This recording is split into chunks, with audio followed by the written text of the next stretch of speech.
ಲೋಕಾಯುಕ್ತ ಅಧಿಕಾರಿಗಳು ಉಪನೋಂದಣಾಧಿಕಾರಿ ಕಚೇರಿಗೆ ದಿಢೀರ್ ಭೇಟಿ ನೀಡಿ ಪರಿಶೀಲನೆ ನಡೆಸಿದ್ದು ಮಧ್ಯವರ್ತಿಗಳಿಗೆ ಗಂಭೀರವಾಗಿ ಎಚ್ಚರಿಕೆ ನೀಡಿದ್ದಾರೆ. ತುಮಕೂರು ಜಿಲ್ಲೆ ಚಿಕ್ಕನಾಯಕನಹಳ್ಳಿ ತಾಲೂಕಿನ ಉಪನೋಂದಣಾಧಿಕಾರಿ ಕಚೇರಿಗೆ ಭೇಟಿ ನೀಡಿದ ಲೋಕಾಯುಕ್ತ ಅಧಿಕಾರಿಗಳು ಕೆಲವು ದಾಖಲೆಗಳನ್ನು ಪರಿಶೀಲನೆ ನಡೆಸಿದರು. ದಾಳಿ ನಡೆಸಿದ ಬೆನ್ನಲ್ಲಿಯೇ ಕೆಲವು ಅಧಿಕಾರಿಗಳ ಮೊಬೈಲ್ ಮತ್ತು ದಾಖಲೆಗಳನ್ನು ವಶಕ್ಕೆ ಪಡೆದರು. ಬಳಿಕೆ ದಾಖಲೆಗಳೆಲ್ಲ ಲೋಪವೆಸಗಿದ ಅಧಿಕಾರಿಗಳ ವಿರುದ್ಧ ಸಿಡಿಮಿಡಿಗೊಂಡರು. ಶೌಚಾಲಯವಿಲ್ಲದೆ ಕಚೇರಿಯಲ್ಲಿ ಶೌಚಾಲಯಕ್ಕೆ ಹೋಗಲು ಸಿಬ್ಬಂದಿಗಳಿಗೆ ಮತ್ತು ನೌಕರರಿಗೆ ಕಷ್ಟವಾಗುತ್ತಿದ್ದು, ಕೂಡಲೇ ಶೌಚಾಲಯ ನಿರ್ಮಾಣಕ್ಕೆ ಸರ್ಕಾರದಿಂದ ಅನುಮತಿ ಪಡೆದು ಕಾಮಗಾರಿ ಪ್ರಾರಂಭಿಸಿ ಎಂದು ಹೇಳಿದ ಅವರು, ಮಧ್ಯವರ್ತಿಗಳನ್ನು ಕಚೇರಿಗೆ ಸೇರಿದಂತೆ ಸಿಬ್ಬಂದಿಗಳಿಗೆ ಮತ್ತು ಅಧಿಕಾರಿಗಳಿಗೆ ಎಚ್ಚರಿಕೆ ನೀಡಿದರು.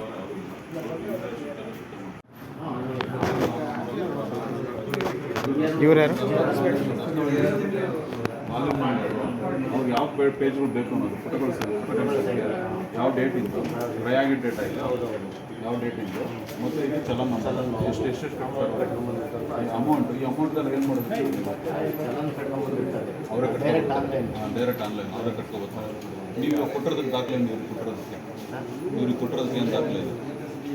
ಇವಾಗ ಇವ್ರಿಗೆ ಕೊಟ್ಟಿದ್ದೀರೋ ಇಲ್ವೋ? ಇವ್ರಿಗೆ ಯಾರು ಮಲ್ಲೇಶಯ್ಯ ನಂದಿಹಳ್ಳಿ ಇವ್ರಿಗೆ ಕೊಟ್ಟಿದ್ದೀರೋ ಇಲ್ವೋ? ಸರಿ, ಇವ್ರಿಗೆ ಕೊಟ್ಟಿರೋದಕ್ಕೆ ದಾಖಲೆ ಏನು ಅಂತ ಇವ್ರಿಗೆ ಕೊಟ್ಟಿದ್ದೀರೋ ಇಲ್ವೋ?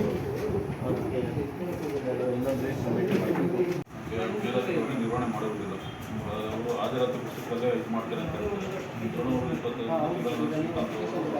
ಸರಿ ಮಾಡೋದು.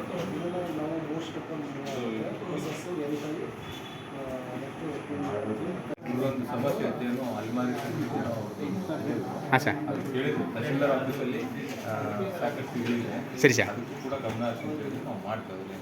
ಓಕೆ, ಇದು ಕೂಡ ನಮ್ಮ ಅಡ್ರೆಸ್ ಕೂಡ ಹೇಳಿದ್ರು. ಸರಿ ಸರ್, ಓಕೆ. ನಮ್ಮ ಅಡ್ರೆಸ್